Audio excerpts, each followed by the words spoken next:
الرحمن الرحیم۔ بالوں سے متعلق رسول اللہ صلی اللہ علیہ وسلم کی سنت۔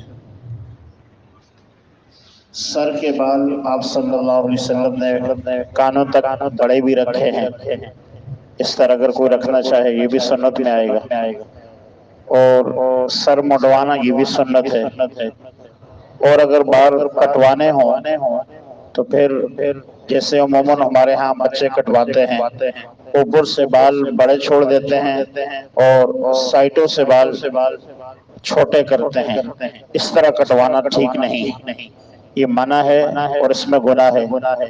بال کٹوانے کا صحیح طریقہ یہ ہے پورے سر کے بال برابر سیٹ کروائے جائیں، آگے سے پیچھے سے اوپر سے بالکل برابر کینچی رکھ کر ان کو سیٹ کرایا جائے، کہیں سے بڑے کہیں سے چھوٹے، اس طرح کرنا اس کی اجازت نہیں ہوگی۔ اسی طرح بالوں سے متعلق آپ صلی اللہ علیہ وسلم کی سنت یہ ہے کہ آپ نے حکم ارشاد فرمائے کہ مونچھیں چھوٹی سے چھوٹی ہوں۔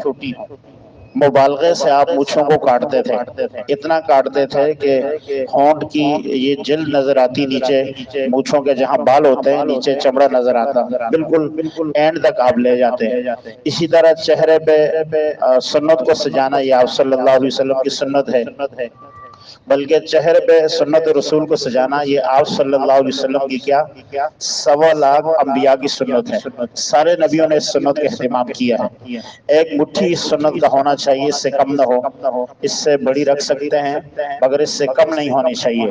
اور اسی طرح ہمیں اس بات کا خیال رہنا چاہیے کہ بالوں میں کنگھی کرنا، داڑھی پہ کنگھی کرنا، تیل لگانا یہ سنت ہے، مگر مسجد میں کنگھی نہ کی جائے، کیونکہ مسجد میں پھر بال گرتے ہیں، اللہ کا گھر ہے، یہاں صفائی ستھرائی کا ماحول ہونا چاہیے۔